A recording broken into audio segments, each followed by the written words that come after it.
SNSTV, 안중규TV 구독자 여러분 안녕하세요. 2019년 기해년 새해가 밝았습니다. 새해 복 많이 받으시기 바랍니다.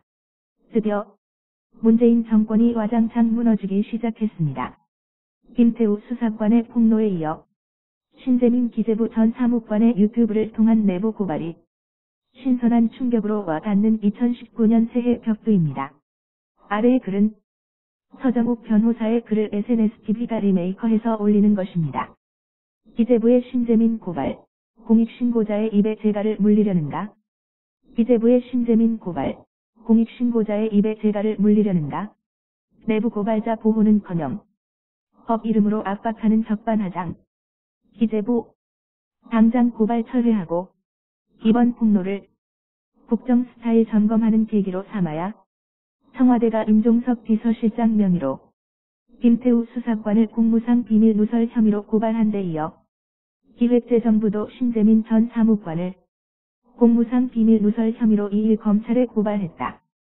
한마디로 휘스블로어, 즉 내부 고발자를 보호하기는커녕 법의 이름으로 부당한 압박을 행사하는 적반하장이다. 내부 고발자의 목소리에 겸허하게 스스로를 되돌아보기는커녕 어떻게든 사건을 은폐 축소하려는 후안무치다. 먼저 판례는 형법 제127조의 공무상 비밀 누설죄는 기밀 그 자체를 보호하는 것이 아니라 공무원의 비밀 누설에 의하여 위협받는 국가의 기능을 보호하기 위한 것이라고 판시하고 있다. 또한 법령에 의한 직무상 비밀이란 실질적으로 그것을 비밀로서 보호할 가치가 있는 것이어야 한다고 판시하고 있다. 이와 같은 법리와 판례에 비추어 과연 신 전 사무관의 폭로가 공무상 비밀 누설에 해당하는지 살펴보자. 먼저 청와대에서 KTNG 사장을 바꾸라고 기재부에 지시를 내렸다는 문건 폭로의 경우 기재부는 속관 업무가 아닌 자료를 편취해 이를 대외 공개하는 것은 심각한 문제라고 밝혔지만 어불성설이다.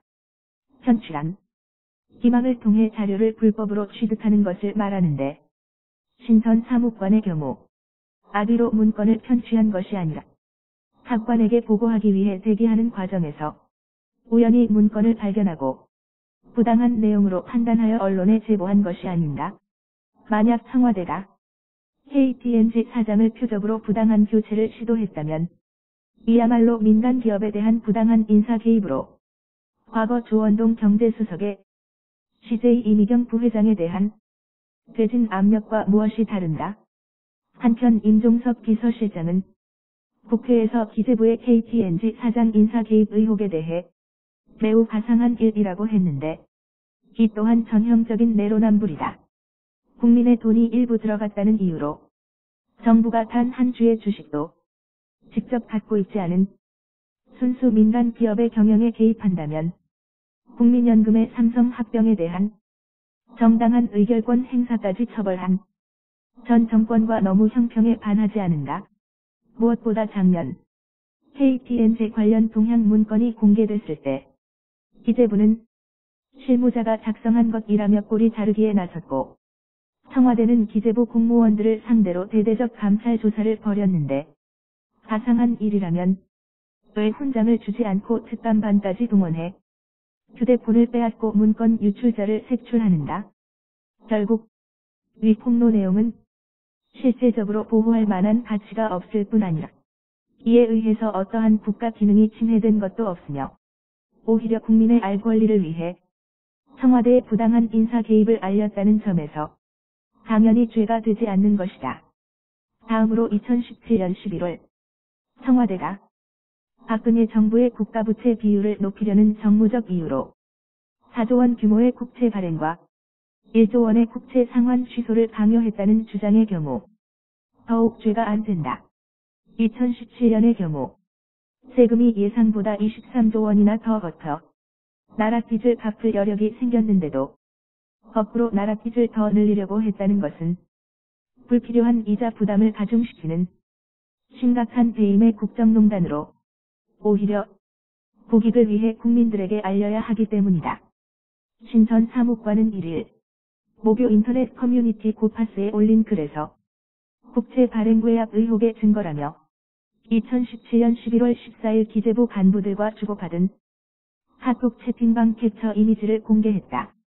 이에 의하면 기재부 차관보가 핵심은 2017년 국가부채 비율을 덜 떨어뜨리는 것이라고 말했다. 뒤를 의심케 하는 충격적 발언이다. 이것이 과연 나라 살림을 총괄하는 공직자의 발언인가? 국가부채 비율은 것이 건전성을 대외적으로 알리는 지표로 줄였으면 줄였지 어떻게 부풀리려 한다는 말인가? 이에 대해 기재부는 당시 치열했던 내부 논의 및 의사결정 과정에서 국채 발행은 국가대무 규모, 특히 GDP 대비 국가대무 비율과 직결되는 것인 만큼 중기 재정 과정에서 국가대무의 큰 흐름을 짚어보는 과정에서 나온 의견이라고 밝혔다. 원론적 의견으로 어물쩍 넘어가려는 궤변이다. 당시 기재부는 국채 매입 입찰, 바이베크를 하루 앞두고 돌연 취소했는데 이것이 과연 중기 재정 과정에서 국가대무의 큰 흐름을 짚어보는 과정에서 나온 의견인가? 하루 앞두고 돌연 취소하면 채권 시장에 엄청난 혼란을 주고 금리도 왜곡되게 되는데 왜 이에 대해서는 이런 반구도 없는가?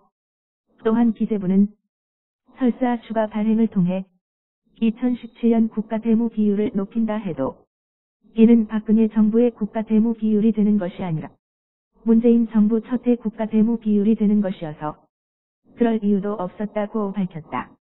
이 또한 전혀 상식에 맞지 않는 견강부회다. 국가부채 비율은 전임 정권의 마지막 해와 전 정권의 마지막 해를 비교할 수밖에 없으므로 5월 장미 대선으로 집권한 현 정권의 경우 얼마든지 분식회계의 유혹을 느낄 수밖에 없는 것이다. 국채 관련 의혹의 경우 통계의 신뢰성 차원을 넘어 정부의 도덕성과 국가 신인도까지 직결된다는 점에서 기재부는 부적절한 해명보다 먼저 철저한 진상규명에 노력해야 할 것이다. 신 전 사무관은 행시 재경직 합격자 중에서도 성적이 우수한 엘리트들이 가는 기재부에서 약 4년간 일하면서 좀 더 나라다운 나라, 좀 더 좋은 나라가 됐으면 좋겠다는 염원으로 공무원 신분으로 촛불까지 들었다. 또한 이번 폭로에 대해 자기 뒤에 어떠한 집단이나 정당도 없으며 오직 신념에 따라 행동한 것이라고 밝혔다. 바로 이 시대의 여느 젊은이처럼 공정과 정의를 가장 중시한 것이다. 그런데 촛불 정신을 그토록 자처하던 현 정권이 그의 말에 귀를 기울이기는커녕 고발부터 하는 것이 말이 되는가? 기재부는 당장 고발을 철회하고 이번 폭로를 국정 스타일을 점검하는 계기로 삼아야 한다. 행여라도 전 정부가 저지른 잘못을 전 정부도 되풀이하는 것은 아닌지 전복후계로 삼아야 한다. 공익신고자 보호를 대폭 강화해 부정부패와 타협하지 않은 공익신고자들이 더는 눈물 흘리지 않도록 하는 것이 국가의 의무입니다. 보다 많은 사람이 부패와 공익침해 행위에 대해 침묵하지 않을 때 청렴 한국을 실현하고 선진국 수준의 국가 경쟁력을 갖출 수 있을 것입니다. 지난해 6월 27일 대통령 인수위원회를 대신해 출범한 국정기획자문위원회의 공익신고자 보호 강화 방안을 현 정권은 결코 잊어선 안 된다. 초심을 잃은 정권이 성공한 예는 역사상 없다. 초심을 잃은 정권이 성공한 예는 역사상 없다. 이상은 서정욱 변호사의 2019년 1월 2일 글을 SNS TV가 리메이커해서 올렸습니다. 여러분 대단히 감사합니다.